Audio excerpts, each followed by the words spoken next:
So today we are very fortunate to have His Grace Ramgiridhari Prabhu with us.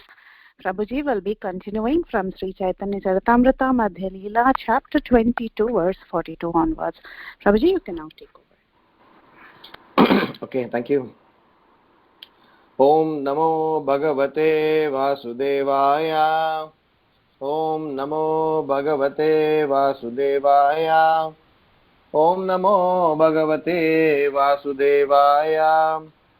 Jaya Jaya Sri Chaitanya Jaya Nityananda. Jaya Dvaita Chandra Jaya Gaura Bhakta Vrinda. Jaya Jaya Sri Chaitanya Jaya Nityananda. Jaya Dvaita Chandra Jaya Gaura Bhakta Vrinda. So this is Chaitanya Charitamrita Madhya Lila, chapter 22, text number 42. Sthana bilashi tapashi stitoham Tvam praptavan deva munindra guhyam Kacham vichinvan api divya ratnam Swamin kritartosmi varam nayache.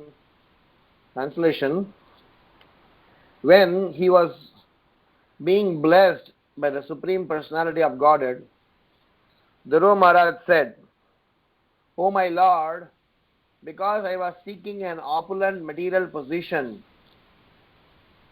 I was performing severe type of austerities, severe types of penance and austerity. Now I have gotten you, who are very difficult for the great demigods, saintly persons, and kings to attain. I was searching after a piece of glass, but instead I have found a most valuable jewel. Therefore, I am so satisfied that I do not wish to ask any benediction from you." Purport: this verse is from the Hari Bhakti Suddhodaya 7.28. Text 43. Samsara Brahmite ko na bhagya ke hatare Nadira pravahe yena kashdalagatire. The conditioned souls are wandering throughout the different planets of the universe, entering various species of life. By good fortune, one of these souls may somehow or the other be delivered from the ocean of nescience, just as one of the many big logs in a flowing river may by chance reach the bank. There are unlimited conditioned souls who are bereft of Lord Krishna's service. Not knowing how to cross the ocean of nescience, they are scattered by the waves of time and tide. However, some are fortunate to contact devotees, and by this contact they are delivered from the ocean of nescience, just as a log floating down a river accidentally washes upon the bank.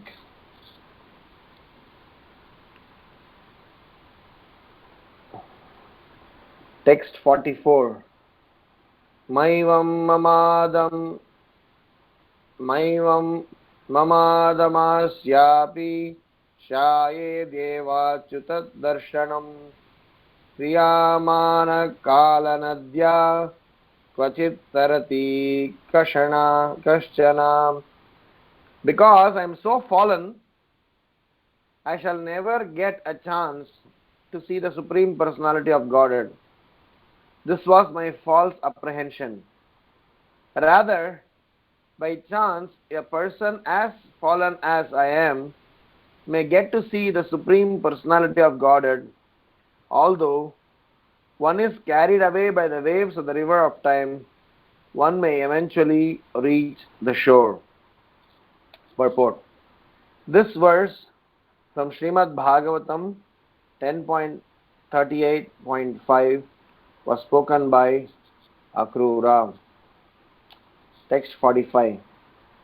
Kona bhagye karo samsara kshayan mukahaya Sadhu sange tabe Krishne rati upajaya. By good fortune, one becomes eligible to cross the ocean of nescience.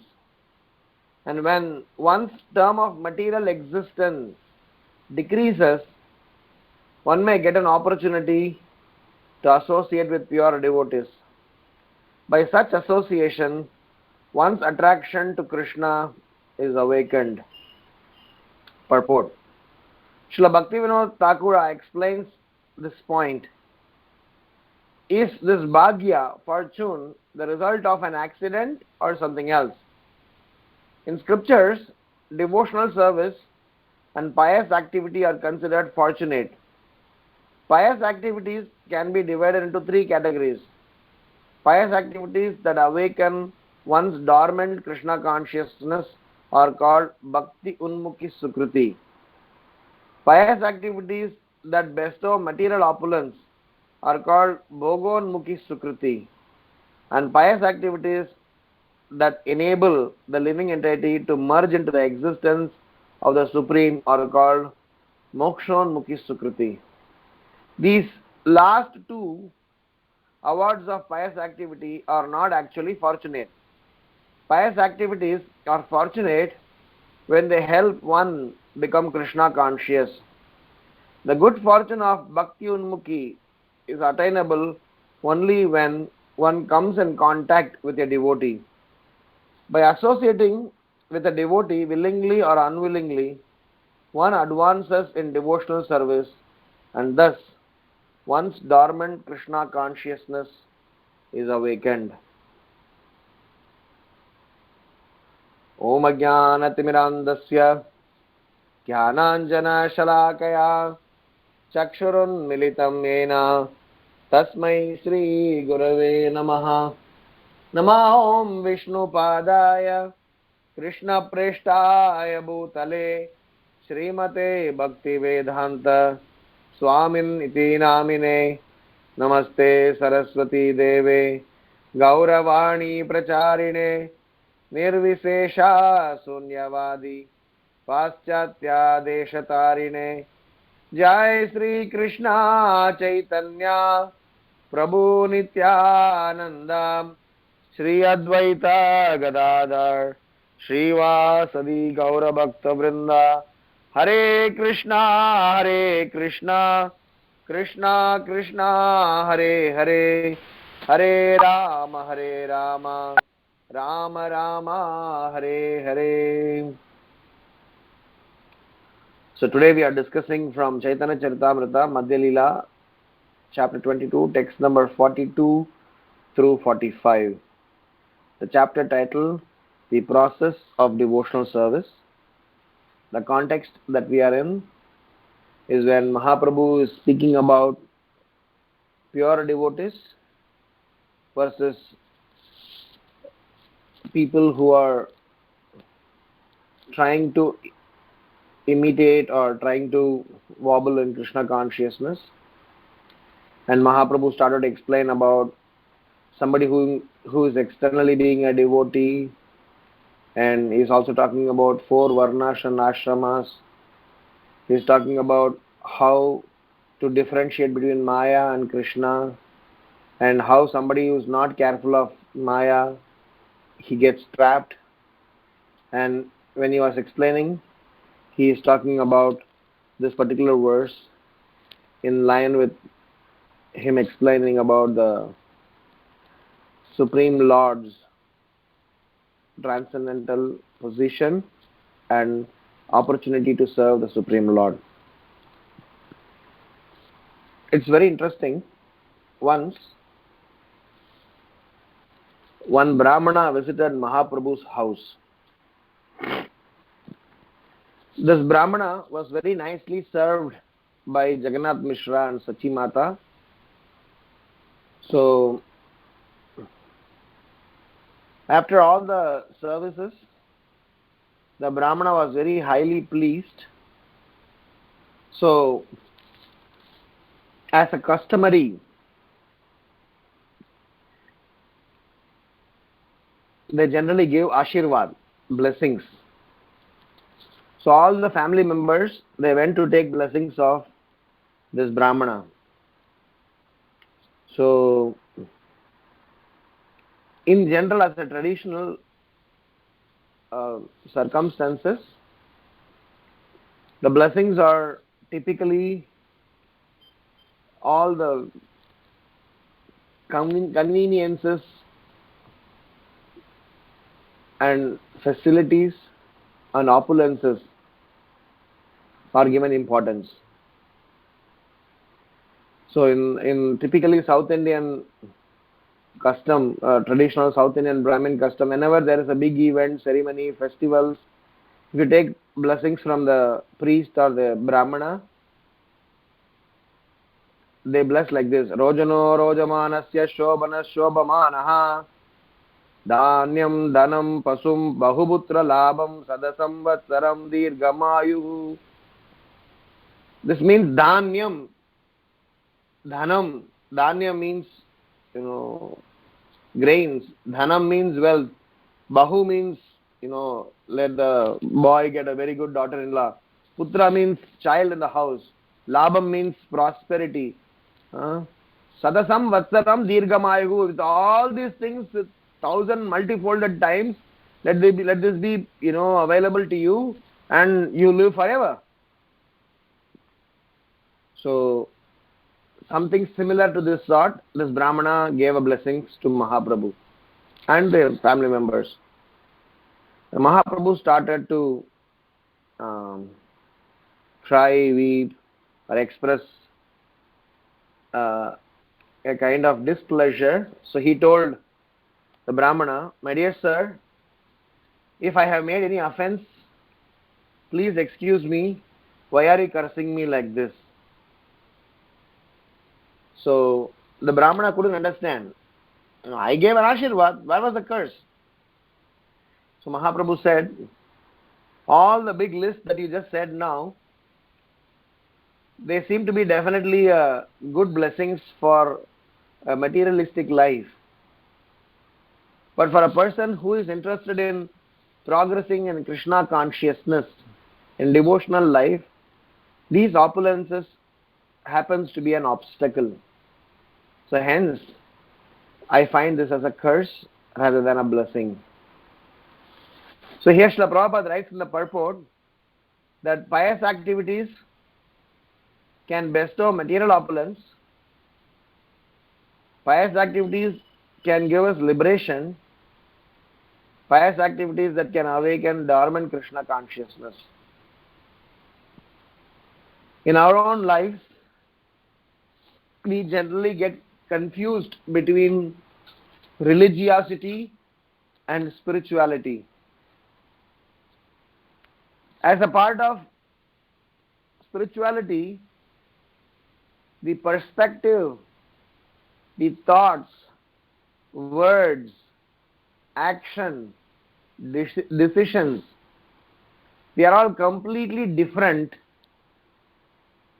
from religiosity.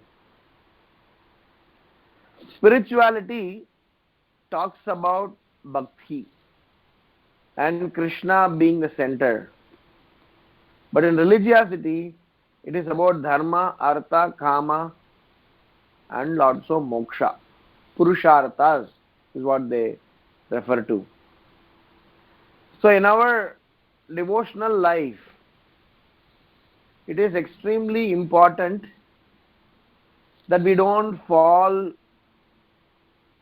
prey to pious activities which leads us to some materialistic good results.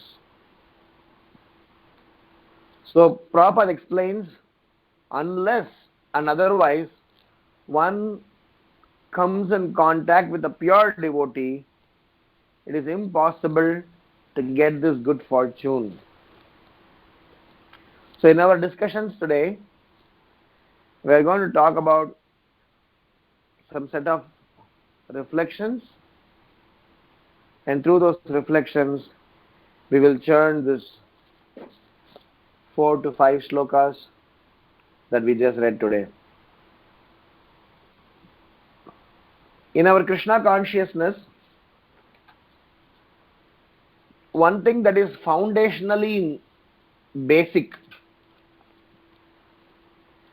especially for the students of Chaitanya Charitamrita, or especially when we are turning to be a serious practitioners, we need to have some foundational characteristics. Being in this Krishna consciousness movement for a long time will make us senior devotees very easily. To become a senior devotee in ISKCON is very, very easy, because all we need to do is just be in ISKCON. But to become an advanced devotee with advancement in consciousness, we need to follow a process and show some characteristics. So, as a part of our progress in Krishna consciousness, as a part of our endeavor to become sincere devotees, we at least need to be in such a state where we are able to differentiate between illusion and reality. If after being in Krishna consciousness, if we do not know what is illusion, what is reality, then that is considered as very, very unfortunate situation. Aho dukkham mahadukkham dukha dukkataram yataha kachartam vismritam ratna harer namaiva kevalam. Kachartam vismritam ratna, misunderstanding the glass as jewel, a diamond or a stone, and diamond as broken glasses. Kachartam vismritam ratna. Why? Aho dukkham maha dukkham dukkha dukkha taram yataha. Because of our continuous attachment towards materialistic things.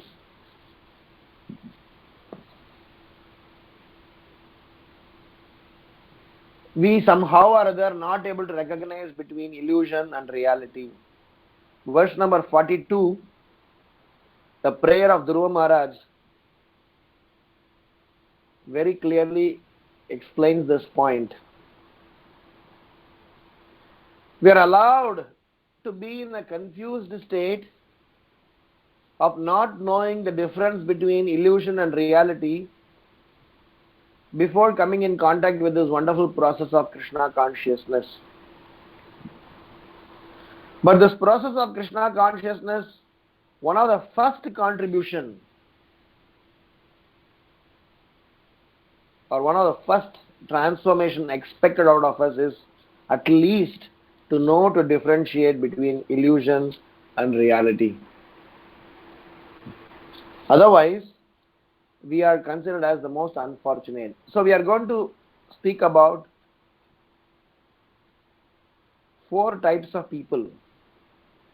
I'm not sure if I spoke about this earlier.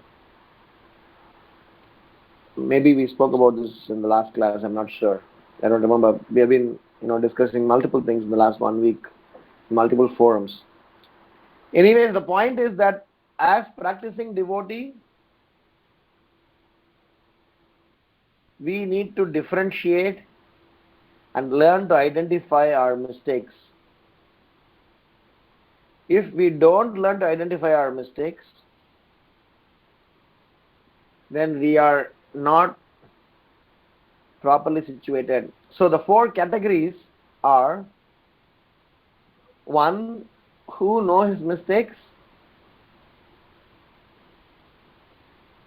who repents for it, and as well as know the solutions and working on it. This is the first category of people who is very good.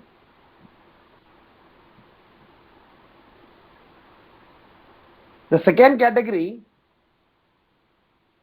is the one who is knowing his mistakes and know to differentiate between illusion and reality.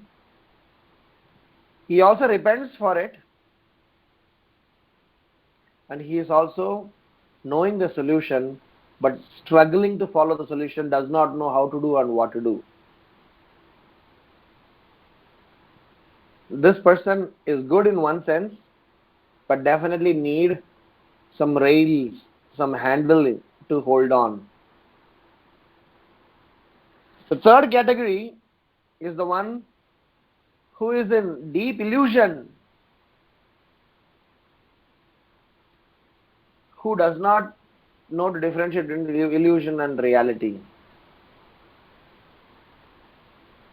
And the fourth category is the one who is a pretender, trying to cover up the mistakes in the garb of a devotee.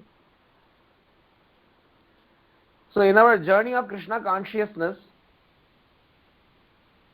we should at least come to the second class or the second type, if not the first. If we identify ourselves as a person in the first type, where I know my mistakes, I know my solutions, and I repent, and I'm working on it, please go ahead, you're on the right track, help us also. But if you are in the second category where I am struggling, and I do not know how am I going to implement the solution that I know, then please latch on to the advice given by Chaitanya Mahaprabhu here. By good fortune, one becomes eligible to cross the ocean of nescience, and when one's term of material existence decreases, one may get an opportunity to associate with pure devotees. By such association, one's attraction to Krishna is awakened. So by coming in contact with the self-realized devotees, we will be able to apply the solutions that we know, as well as we will be able to cross over the ocean of nescience. If we are the category 3, where we are not able to differentiate between illusion and reality, we definitely need to get ourselves admitted in the hospital immediately. Krishna Consciousness Hospital. Take full shelter and attend ourselves before it becomes too late. Or if you know anybody who is like that, please go out and help him to gain some hopes in his life. And the last category, a pretender category, is to be rejected and condemned. So Srila Prabhupada explains that for us, the good fortune of Bhakti Unmukhi is attainable only when one comes in contact with the devotee. By associating with the devotee willingly or unwillingly, one advances in devotional service and one's dormant Krishna consciousness is awakened. That's Srila Prabhupada's verdict. So as a part of our growth in Krishna consciousness, somewhere or the other, we need to strive hard to position ourselves in such a state, at least that we are in category 2, if not 1. This will at least help us, this will at least take care of us to not to fall prey to illusion. Because illusion, accepted as reality, is the beginning point of our Krishna consciousness. And if we still remain same in that state, then what have we done of all these years in Krishna consciousness? So Srila Prabhupada, he very clearly explains that in our journey of Krishna consciousness, please take the help of devotees, and that way our good fortune will arise.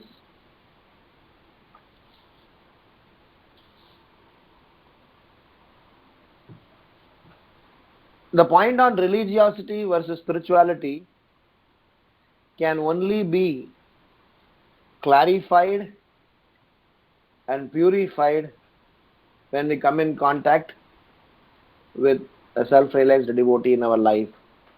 Otherwise, we will assume our religious beliefs and our family customs as we being spiritual and try to become complacent, or we rationalize our behavior. Most of the time, those who are not exposed to Bhakti Yoga process, for them devotion means offering some incense sticks, ghee lamp, offer some flowers, and that's the end of the day of their respect for the Lord. The rest of the day, they only focus on their own well-being.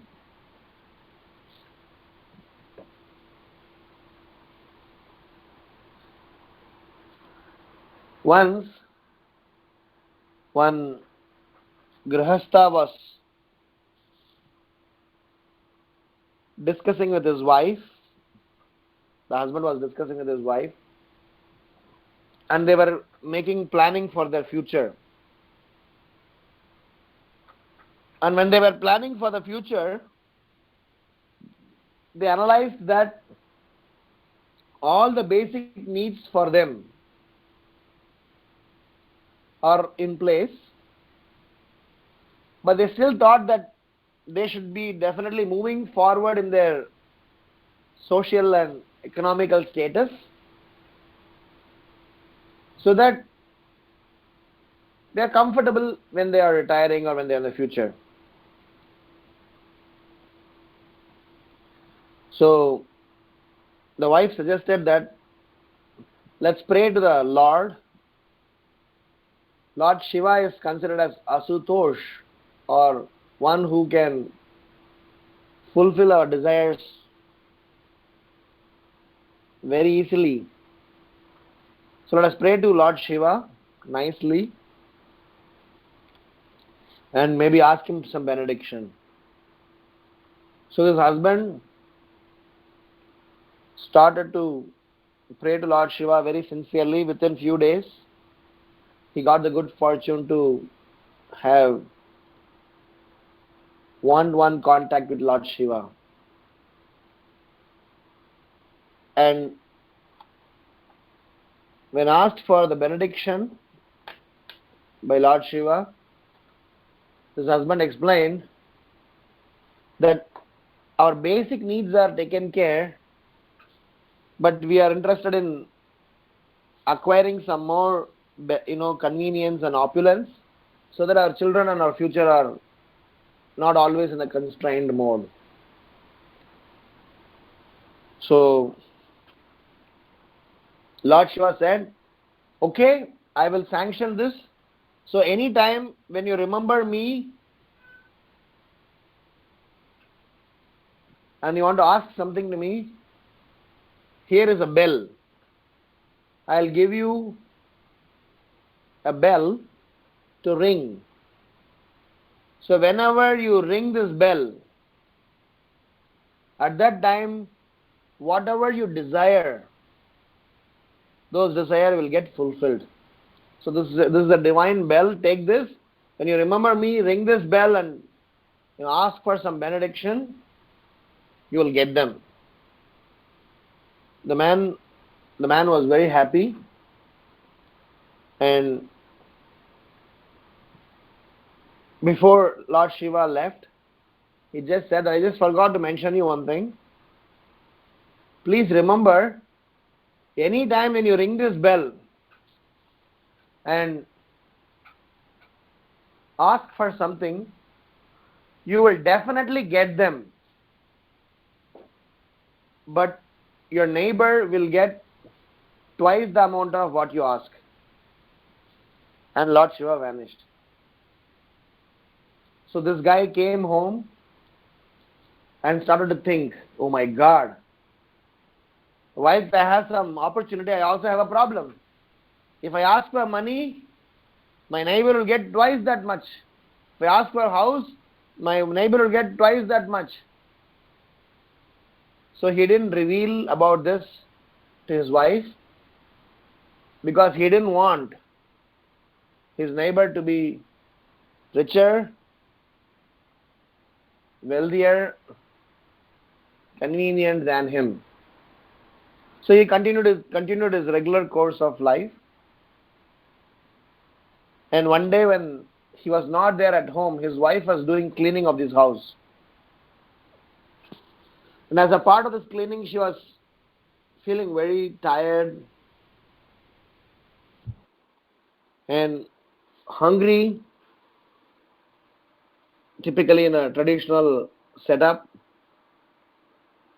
the women always don't get a chance to be served by somebody. They always need to take care of their own cooking and serve themselves because they dedicated their life to take care of their family. And so this lady was one such lady who did not have an opportunity that somebody could offer them a good course, full course meal because she's always working for the family. So while she was cleaning, somewhere she got hold of this bell which was hidden, and she accidentally rang the bell, and at the same time she was thinking, oh my God, I'm so hungry. Nobody is there to feed me hot meal.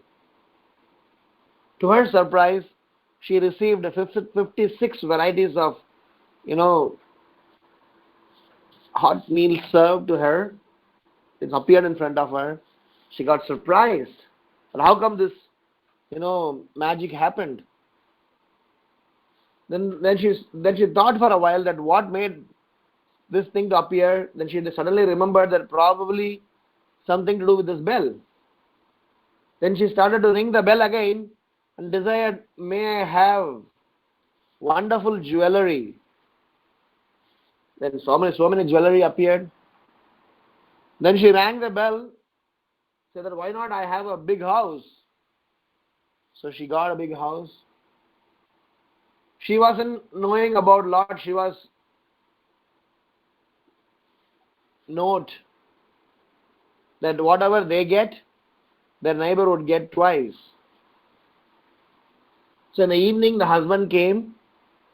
He couldn't figure out his house, but somehow he managed to figure it out. And when he went in, he saw his wife glowing. His house is transformed. He has got a lot of jewelry. She has got a lot of jewelry. So he asked how this was possible, and she narrated the whole thing. And instead of becoming happy, he got morose and explained to his wife that what a big mistake you did. Do you know what you did? Whatever we got, our neighbor would have got twice.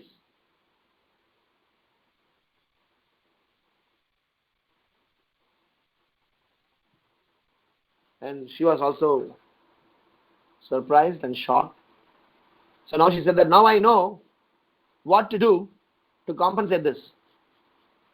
So she said that she rang the bell and said that may my husband lose one eye. May him lose one side of hands and legs. And may we have a dark, deep well in front of our house. The husband started screaming, "Are you mad?" Said, "No, I'm not mad. You see my prayer. If you lose one eye, the neighbor will lose two. If you lose both the legs, if you lose one set of legs and hands, the neighbor will lose both. If we have one dark well in front of our house, the neighbor will have two. So when he has to come out, he has to fall deep in it and die." Might sound hypothetical, may it be, but the point that I want to drive here is what Bhaktivinoda Thakur is explaining about fortune as an accident or something else, and he's explaining the three categories of pious activities. He says if the pious activities which can bestow material opulence, Bhogon Mukhi Sukriti, this can only tease us. This is called Matsara, greed, Lobha. And this Kali Yuga is full of such propensities. And we are also having such a propensity. In a heart of heart, our heart does not wish good about others.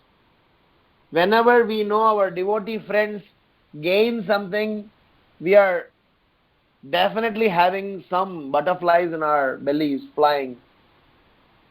So unless and otherwise, we are hand-holded, we are hand-held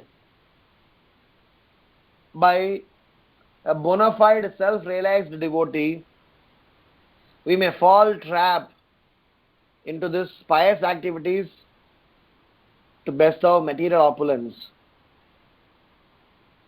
And that trap we should not get into. Rather, we should get into a trap where our ears are tweaked by the bona fide servant of the Supreme Lord. So as a part of the first reflection, we need to know our mistakes.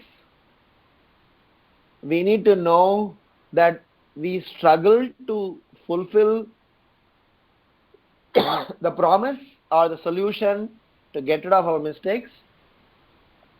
We need to know that we are surrounded by envious and people who are greedy and having matsara, propensity to enjoy and not want others to enjoy. We need to understand that by our conditioning, somewhere or the other, we are self-centered. Hence, this association with a pure devotee, association with a devotee, association, even if you willingly or unwillingly participate in Sangha, will transform our thought process. Shuddha Bhakata Charana Renu Bhajana Anukula Bhakata Seva Parama Siddhi Premalati Karamula Shuddha Bhakata Charana Renu Bhajana Anukula. So in our devotional journey, devotees and holy name are the two rails of the track in which our bhakti sails. One complement the other. The japa and bhakta together helps our Krishna conscious train to go on the track. So hence, we need to be wary of our own pitfalls. We need to be learning to identify our mistakes. And we need to know that we have this fundamental difficulty. Hence, we need a pure devotee to help us. If pure devotee is not there to help us, even Krishna would not be able to help us, because Krishna is anyway busy with his own dear devotees. So for us, the solution is not Krishna. For us, the solution immediately is Krishna's dear devotees. The second reflection is little deeper to understand what are the root cause of having this mentality to be religiously dominant, not necessarily spiritually. Because many a times we have this fear that if I am spiritually surcharged, then probably I may need to lose my opulence. Probably I may need to lose my convenience. Probably I may need to, give up certain things. So this mentality of not to solve our problem and thinking that some miracle will happen and I will be all right and this problem won't affect me. So this root cause of this mentality to suffer in this world needs to be analyzed to help us to substantiate, to corroborate why we need self-realized souls. There are 4 primary reasons why we are not able to act on the solution as of now. The reason why Chaitanya Mahaprabhu is explaining that we need a self-realized soul. We spoke few verses before how Maya is powerful. We spoke few verses before how superficiality is taking us away. We also spoke how this material world is a vicious circle and only Krishna can help us out. In the same line, to analyze why this pure devotees association is very helpful to get rid of this propensity to lead a life of illusion. So there are 4 root causes because of which we need to take shelter of a devotee. Root cause number 1, that we have a propensity for self-honor, self-esteem. So the self-honor and self-esteem is such a trap that it will not let us think beyond us. But Krishna consciousness needs to be done, practiced in spite of us. Why in spite of us? Because the biggest obstacle for us in Krishna consciousness is us. So from that perspective, we need to understand the root cause and work out solution to get rid of this, which we will talk about. So self-honor. Second root cause is about extended attachment to our ideologies. Sometimes when we come to Krishna consciousness program, we are so much attached to our ideologies that we start to question Srila Prabhupada's purport, Srila Prabhupada's directive,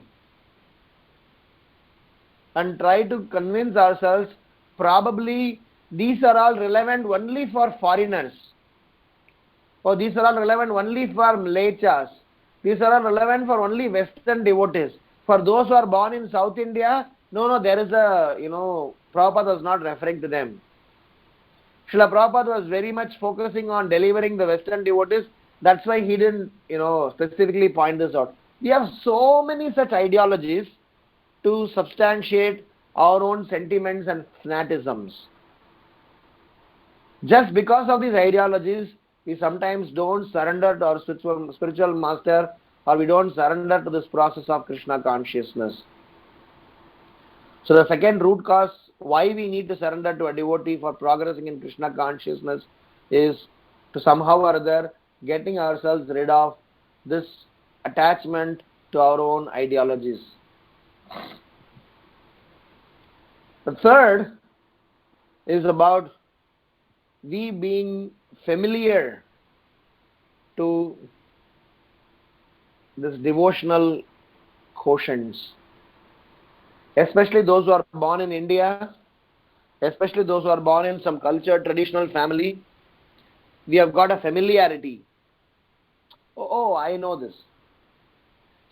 If you go, I'm sure you all must have experienced when you do book distribution. We get to see so many varieties of people who would talk that, yeah, I have Bhagavad Gita. Oh, yeah, my father has got, my grandfather has got. Oh, I have Bhagavatam. Oh, yeah. I mean, we are so familiar or so much boasting, we would have not touched it, read it, or known about it. But we wouldn't want to say that I don't know. And at the same time, we are at the center. So the process of materialist education makes us self-centered in such a way that our familiarity, and this I can very categorically say, even amongst practicing devotees, we get so familiar deities that we tend to recognize I am an illusion. The whole bottom line here is how to get rid of illusion and walk towards reality. That is Krishna consciousness. And Srila Prabhupada explains that Krishna consciousness will be awakened, will be revealed, will be shared. But unless and otherwise we facilitate ourselves to do that, it will not happen. Because Dhruva Maharaj confessed, I was thinking that getting my kingdom, sitting on my lap of the Father, and getting whatever control of my country, I thought it is something great. But the moment I saw you, my dear Lord, I realized how stupid I was. And the same holds good for all of us. But by the time we realize we were stupid, if we don't act now, it will be too late for us. Hence, let's learn to somewhere or other recognize the root cause. And that will help us to fix our own state. So hence the third root cause of our own trouble, not able to recognize between illusion and reality. Yes, Prabhujis and Matajis, it's very important. As practicing devotee, we have still a disease of not able to recognize illusion in our own Krishna consciousness. We are an illusion that we are devotees. We are an illusion that our practicing in Krishna consciousness is great.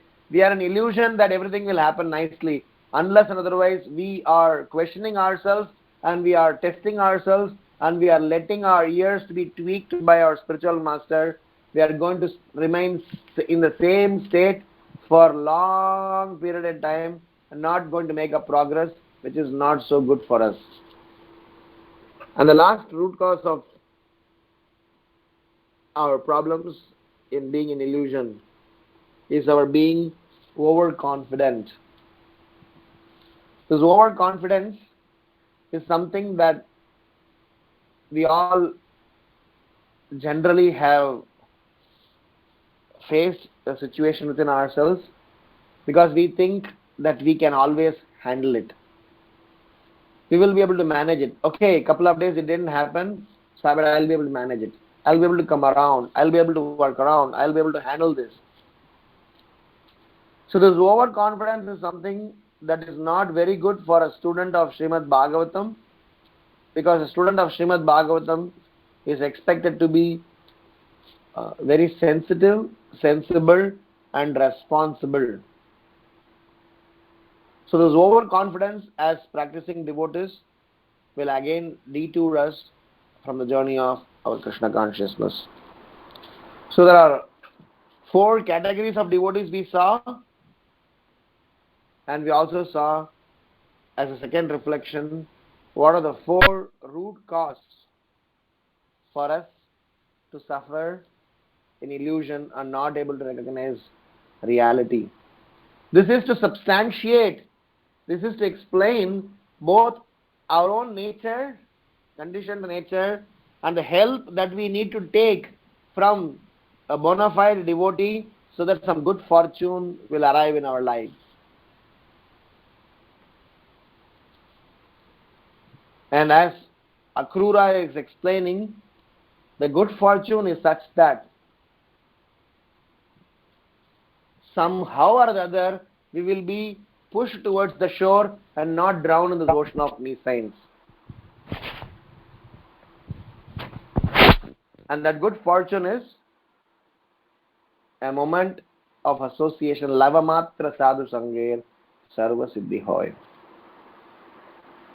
Now the third set of reflections that I want to share is about how do we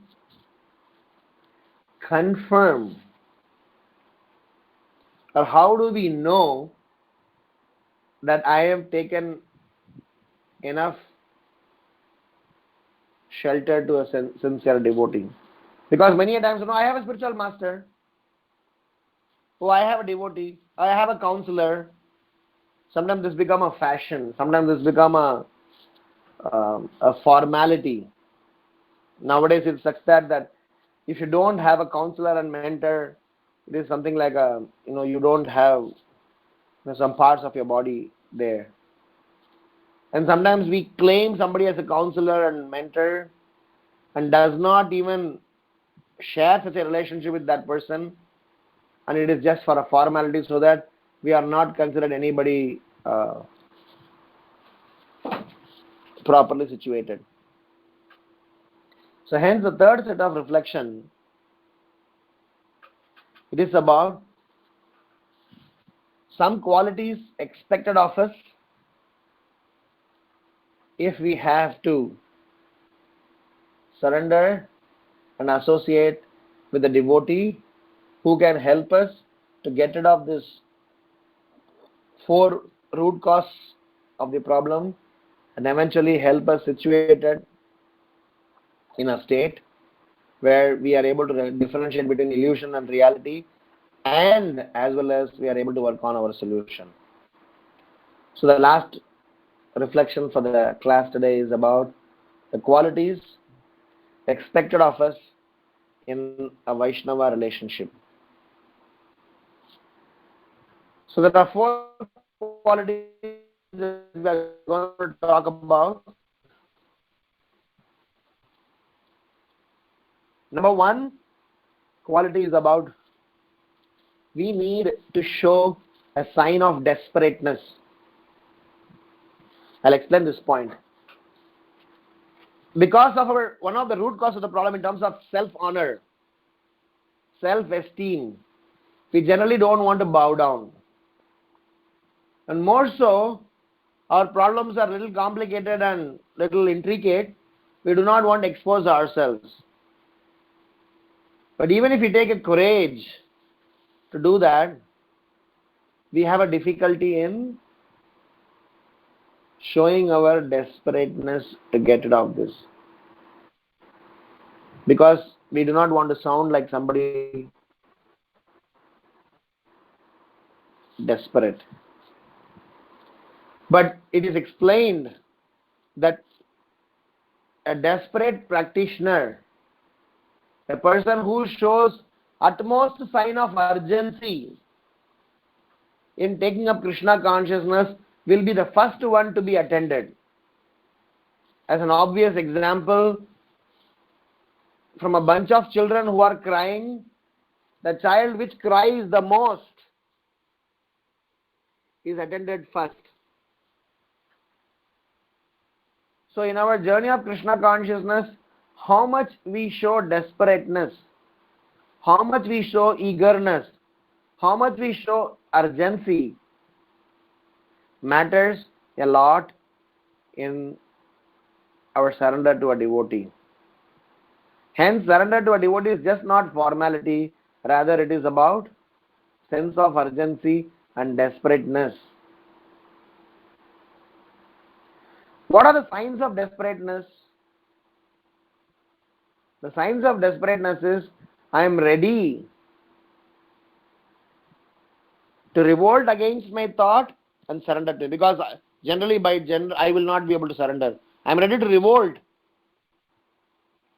I am ready to resist my propensity to boss over and surrender to somebody. And this sense of urgency and desperateness is very subtly and softly put by Rupa Goswami as Utsaha Dairyat Nishchayat.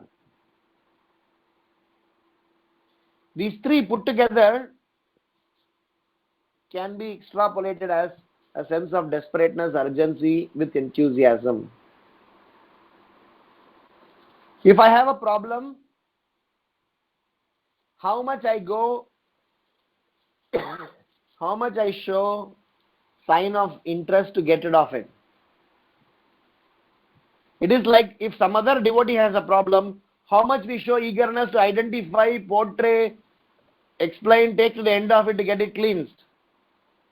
Oh, that Mataji has this problem, this Prabhuji has that problem, this leader has that problem. We keep on talking in all the forums, make sure that we do a PhD on that. But when it comes to our own difficulties, we don't show the sign of desperateness. Hence, one of the qualities that are needed to latch on to association very efficiently, effectively is to show our sign of desperateness and eagerness and urgency so that we can receive some help. If the sense of urgency and desperateness is not shown,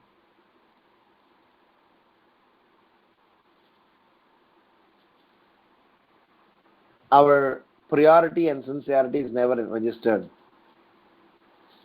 Repetition and pleading in our prayers show our priority and sincerity. Follow-up and endeavor is needed from the needy than the deliverer. So we need to take the pain of following up and endeavor to submit ourselves. Second, that we need to take care in our Vaishnava association is all instructions that are correct are not necessarily relevant for us. What is needed and relevant needs to be assessed and accepted with the help of an expert devotee in our lives. We discussed before that how Srila Prabhupada was very particular and gave us a specific guidelines. There are other processes, other sampradayas, even within the Bhakti Marga, there are other acharyas who have got a slightly different mood. But to keep up our loyalty as well as our indebtedness, it's extremely important for us what that is needed for us according to the assessment of the devotee to whom we surrender, rather than all that is correct. Srila Prabhupada was very particular when he gave instructions to his disciples. Different sets of disciples, he gave different sets of instructions. Hence, let's not try to go overboard and instruct our own spiritual master of what he needs to tell us, rather than we hear from him what he wishes us to transform ourselves to. Many a times we got so much over enthusiastic to an extent that we tell the doctor what medicine he should give. If we are so expert in doing that, then why do we need a doctor in first place? We need to realize that sometimes we may go overboard out of over enthusiasm. This is the second principle that we need to keep remembering in our practice to Krishna consciousness. Third, don't trade our Krishna consciousness on the compassion of devotees. Rather, it should be on our desire and genuinity. Meaning, Many a times we think, oh, devotees are compassionate, anyway they will help us. Krishna is very dear, even if we make mistakes and go and ask for forgiveness, he will forgive. Vaishnavas are so dear, even if we make some mistakes and not so be serious and ask for forgiveness, they will forgive and accommodate us. We should definitely be conscious about the compassionate nature of a devotee, but we should not trade on that to say that because they are compassionate, I will do whatever I want to do and just go and ask them forgiveness at the fag end, and I'm sure they will forgive. This propensity and this attitude will not help us. Sometimes we see in our Krishna conscious journey where we take a relationship, an association for granted, because we know definitely they will help us, if not today, later, tomorrow. So we do all the nonsense that we want to do and just surrender to the person when everything is, out of control. So hence the third principle to watch out or be conscious about is never ever trade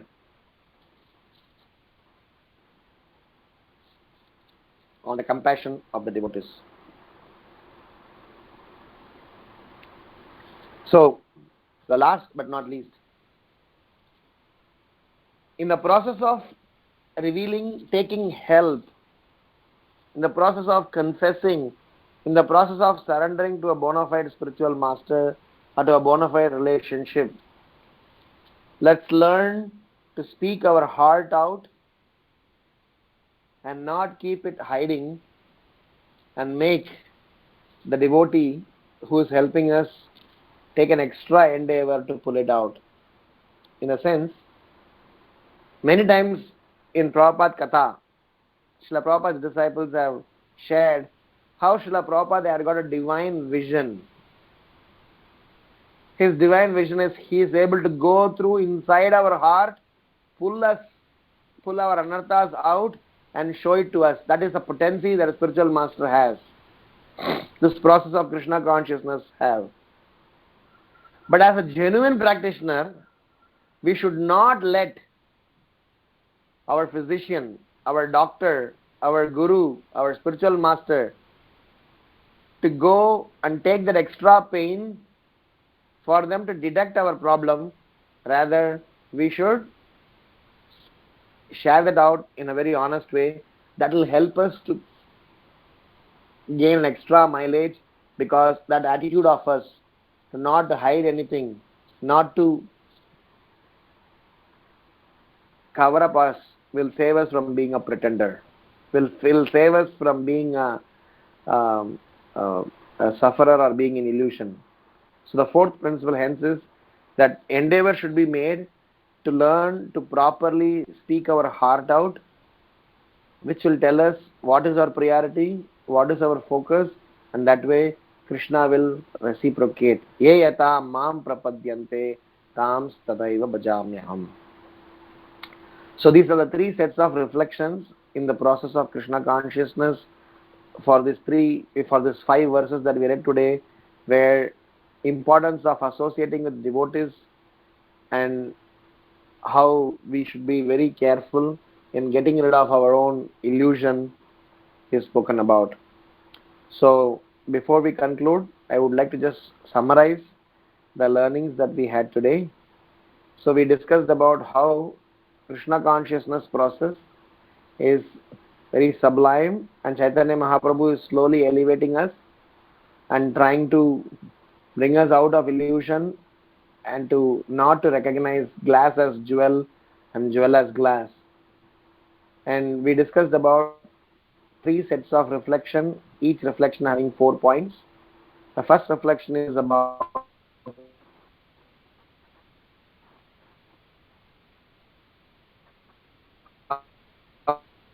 how to identify ourselves that this is a basic differentiate between our illusion and reality. Most of the times we are not so vigilant about it and may assume illusion as reality, and that can act against us. So hence we discussed about 4 categories of people The first category is about the one who knows his illusion, who knows his mistake, who knows the solution, who repents for this mistake, and who very dutifully work on the solution so that these mistakes and he can come to reality and eventually surrender to the Supreme Lord. This is a very good category to be in. It's a mode of goodness because we are on the right track. At least we know our mistakes and we are working on it.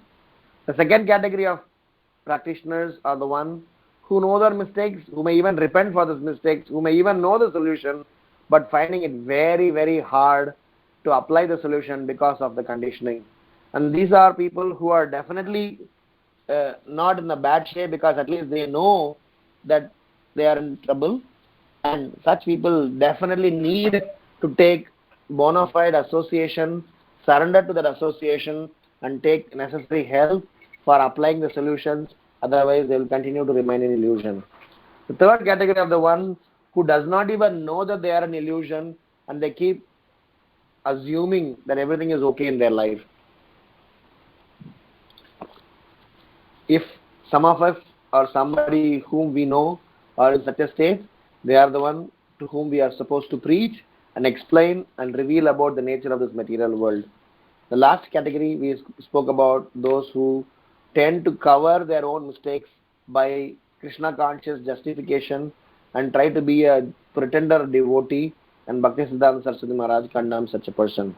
So these four categories of people are very, very, these four categories at least helps us to classify and helps us to recognize ourselves, to not fall trap of religiosity and assume that we are a devotee, and we eventually need to come to the platform of spirituality. The second reflections we discussed were about four root causes for us to remain in illusion. Number one was self-honor. Number two, our extended attachment to our ideologies. Number three, we being being familiar and extra familiar to devotees, process, culture, and last but not least, being overconfident of our own selves, able to make it. The third reflection is about how we need to learn to surrender to a bona fide devotee. In the process of surrendering to a bona fide devotee, at least we should remember some principles to surrender, and they are: number one, we need to show some sense of urgency so that we know to set our priority and sincerity. We should definitely know to apply what is needed for us rather than what is correct. In the sense that we need to learn to differentiate between all the correct things are not needed for us, and what is needed for us need to be assessed in association of devotee. And third, we need to learn to not trade on the compassion of a pure devotee, because compassion is meant to deliver us, not that let us do whatever we want to do and finally we trade on their compassion for our own convenience. And last but not least, we discussed that how that in the process of our revelations and opening up our heart, we need to definitely learn to speak our heart out properly rather than making the other person explore it out and reveal it to us, because by we learning to reveal our heart out already solves the problem by 50%, because by the time we share, the problem is already solved. Many devotees have this experience of sharing their problems with Srila Prabhupada, and how just that process of sharing and surrender helps them get rid of it. So here Chaitanya Mahaprabhu is explaining the importance of surrendering to a bona fide devotee so that our spiritual Bhakti Lata beads can be very nicely watered. So these sets of reflection will help us to surrender as well as get cleansed of our anomalies. Shri Chaitanya Charitamrita ki jai, Srila Prabhupada ki jai. I'm sorry that I went a little overboard on time. If there are any questions or comments, we can discuss.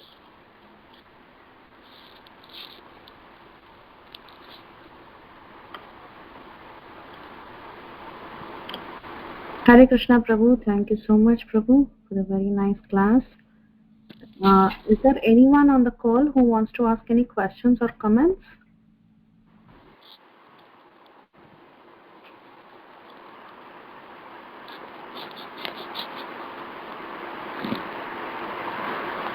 Hare Krishna Prabhuji, Danat Pranam.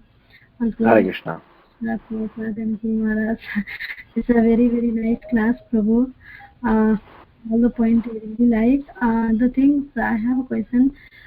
Prabhu, you were telling we should have, means devotees, we should have a devotee who guide us, and but same time we should not think they will only help us.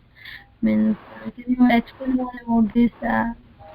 The point I was trying to say is that we should definitely know that we have to take shelter of a devotee rather than them coming and searching for us to help us. We should go and searching for them and taking help and asking for help. In a sense, a doctor cannot come and search in different houses who are all the patients. It is a duty of the patient to go to the doctor. What if tomorrow every doctor started visiting houses? Hey, are you sick? Are you sick? Are you sick? That's not the duty of a doctor.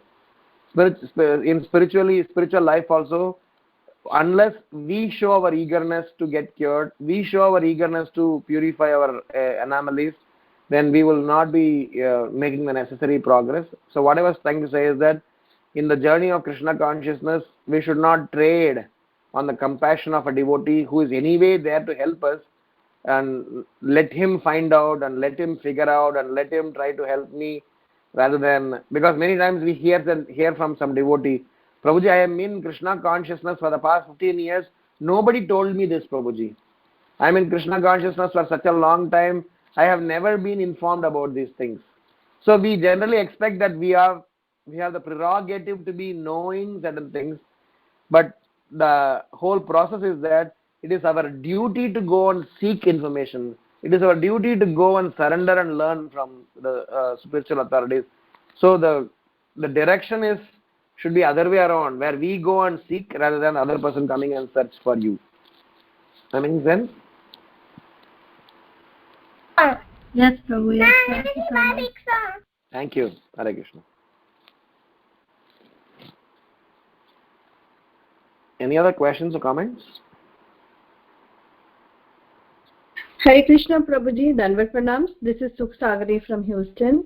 A very nice class, Prabhu. I don't know if it was already discussed, but because I joined late, I'd like to know if you discussed the qualities of a counselor you need to look in, to approach a person, a devotee like that.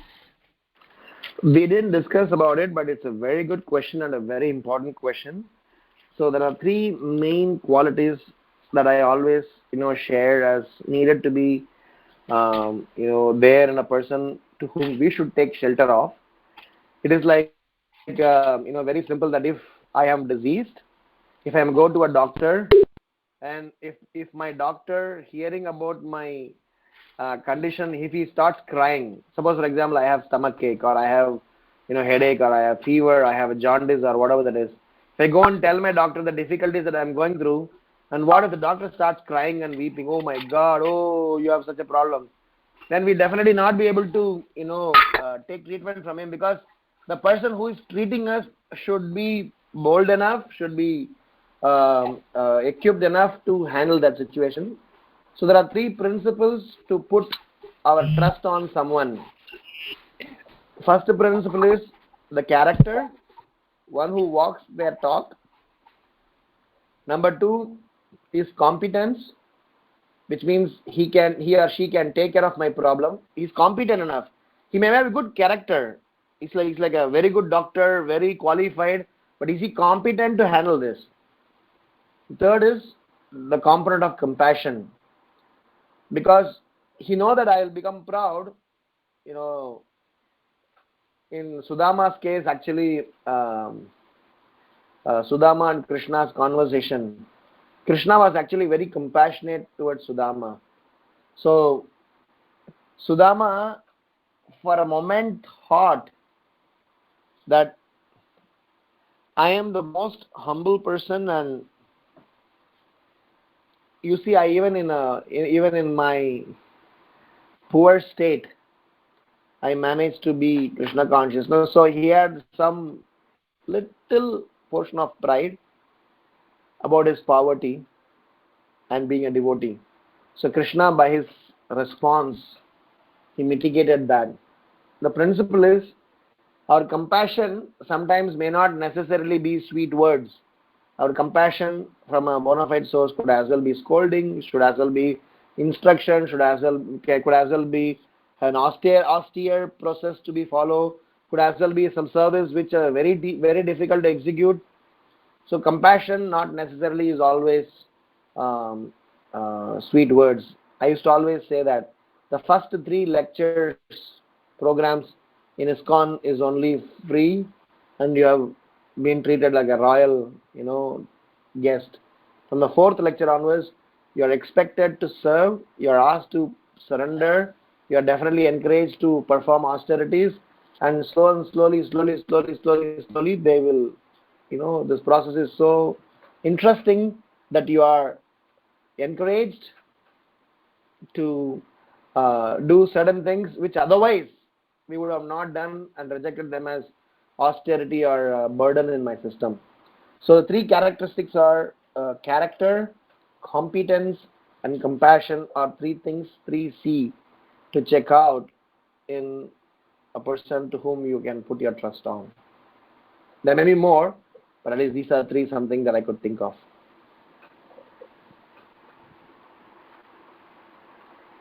Thank you very much. Thank you very much, Prabhuji, for your inputs. I really appreciate. The 3 points you mentioned, and how do we find such a person, Prabhuji? Is there a process? Sure. The process is that before we start searching for a spiritual master, we start identifying ourselves as a disciple. So the process is very nice, that if I show my desperate need, if I show my desperateness to learn, if I show my eagerness to learn and surrender to this process, Krishna as Paramatma within the heart reciprocates. That's what we just read in this shloka. He says pious activities are fortunate when they help one become Krishna conscious. The good fortune of Bhakti Unmukhi is attainable only when one comes in contact with the devotee. By associating with the devotee, willingly or unwillingly, one advances in devotional service, and thus one's dormant Krishna consciousness is awakened. So, when you are in the association of devotees, our habits change, our thoughts change. There's a very nice saying: you sow a thought to reap an action. You sow an action to reap a habit. You sow a habit to reap a character. You sow a character to reap a destiny. And our thoughts are changed by our association. And if our association is predominant with devotees, then definitely our destiny is also going to get changed. So the process is very simple, that before we identify and search for a bona fide spiritual master, we should at least start to identify that I need a doctor. I am diseased. I am in trouble. I am in illusion. So learn to acknowledge that. That's when the desperateness and seriousness of the relationship will be valued. Otherwise, we will think that having a devotee in my life is a luxury or a pride. So unless we know we are diseased, we will not give importance to go to a hospital or a doctor. Hence, the process first step is to very seriously yearn and long to Krishna that I need support, I need to come to you. My dear Lord, I love you, I want to serve you, please help me do that. I am not able to do it alone, so please qualify me so that I can engage in this process of Krishna consciousness. So preparation of being a disciple supersedes surrendering to the spiritual master. So the first step in the process is prepare ourselves, show our desperateness, then Krishna reciprocates. It is impossible that if you have been very genuinely praying to help for Krishna, Krishna did not send help. Because Upadrishta, Anumantacha, Bhukta Bhokta, Maheshwaraha. So Krishna is sitting as Paramatma, eternally watching over our actions, and he will personally guide us. He is becoming our friend, guru, companion for eternally, and hence the process of we confessing and surrendering ourselves will definitely help us to get a devotee, and this devotee will definitely be arranged. The meeting between Hithis and Prabhupada was not a fluke. It was definitely a coordinated arrangement. So in our own lives also, we meet pure devotees not by chance. We meet pure devotees because of their costless mercy, Krishna's costless mercy, and little bit of our prayers also. Is that okay?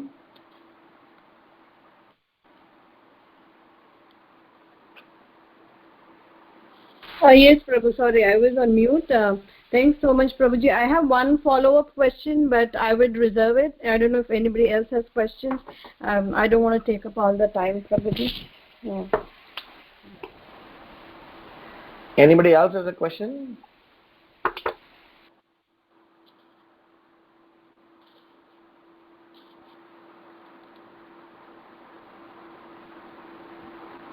Okay, looks like nobody else. So you can go ahead, Mataji, your follow-up question. Sure, Prabhu. One of my, like you said, when neophytes or beginners come into Krishna consciousness, they need some hand-holding. And one of my friends, she was doing the same, like she was guiding a new devotee with everything.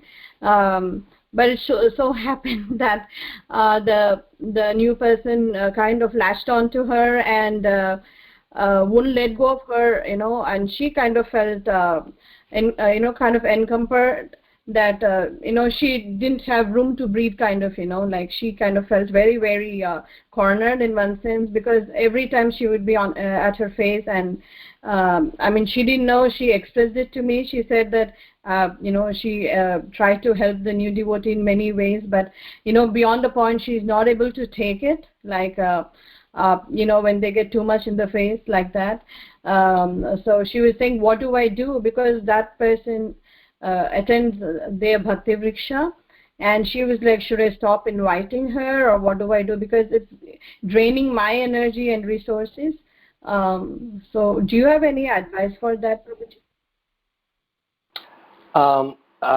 Probably, I would just give some general principles rather than being specific to this case. I will recollect one of the pastimes of Srila Prabhupada, which I shared long time before in this forum. This is a very famous pastime, which I have, maybe shared multiple times in, this class. Srila Prabhupada was visiting Durban. So when Srila Prabhupada visited Durban, this is the first time and only time Srila Prabhupada was visiting Durban. And ISKCON temple has got a neighbor who had a not so good relationship with the devotees. So every day the landlord lady come to fight with ISKCON devotees, and devotees were a bit concerned when Srila Prabhupada was going to come, if she is going to come and create a scene. So the devotees thought if they should go and tell the lady that at least for the next 3 days when my spiritual master is going to be here, don't come and create a scene. But then they thought, by telling, she would all the more be reactive. Then they thought, let them warn Srila Prabhupada about her. But then the thought came that this is the first time Srila Prabhupada coming. Instead of giving him some good news, this looks very weird to say a problem which is petty in nature. So the devotees were in a perplexed state, and they did not. So Srila Prabhupada came the first day after the morning Mangalarati. Srila Prabhupada left for his morning walk. Incidentally, ISKCON and that neighboring, house, they were sharing the same compound. So Srila Prabhupada stopped by and watched over the neighbors lot and had few pleasant exchanges and just moved on. The second day, Prabhupada did the same. Third day, Srila Prabhupada did the same. He didn't speak about Krishna, chanting, Govinda, Rama, Narayana, nothing of that sort, and Prabhupada moved on. The fourth day, that lady came to the temple looking for somebody. She said, hey, you had an old man in your temple. Who is that guy and where is he? So devotees got really worried that maybe this lady has come to, fight up. And they said, he's our spiritual master, founder Acharya of this movement. Why, what happened? She said that he's the only good guy in your entire movement. So the point I want to say is that many a times in preaching, we generally think that we need to give information and we need to make sure that we stuff up with all that we know. Preaching is not about sharing with people what we know. Preaching is about helping of what they need. Srila Prabhupada preached by his action. Srila Prabhupada preached by his, by his personality. Srila Prabhupada preached by his own conduct. So many times preaching we think is something that the words that we speak, that is only 1%. 99% of preaching happens by our action and conduct. So every preacher should very sincerely remember that it is not to stuff up with somebody and really gag them, because we were not being preached like that. We progress in Krishna consciousness. Think of all the devotees in your life whom you got inspired. You would have got inspired by their action and then you got inspired by their words. So it's very important that we walk our talk. That is why I said the character, one who walks this talk. And the second point that I want to say is, with respect to this context, is in a devotee's life as preaching, is sometimes by not talking about Krishna, we can bring them to Krishna. Sometimes we talk them something that they would really need help from us and attend to us. Sometimes we become so insensitive that we just call people only for their availability in preaching and services and Bhakti Vriksha and program because we are interested in our head count rather than what is going on in their personal life. And last but not least, in a devotee association, our duty is only to try and help, not force and pull. So this try and help, if for some reason beyond a point in time somebody is showing some resistance, then let's not force anybody in Krishna consciousness, because that will have a counter effect on the preaching. As a principle, I would like to share this, but local dynamics and details may vary. Some of the solutions that I suggested may work or may need additional points. Am I making sense?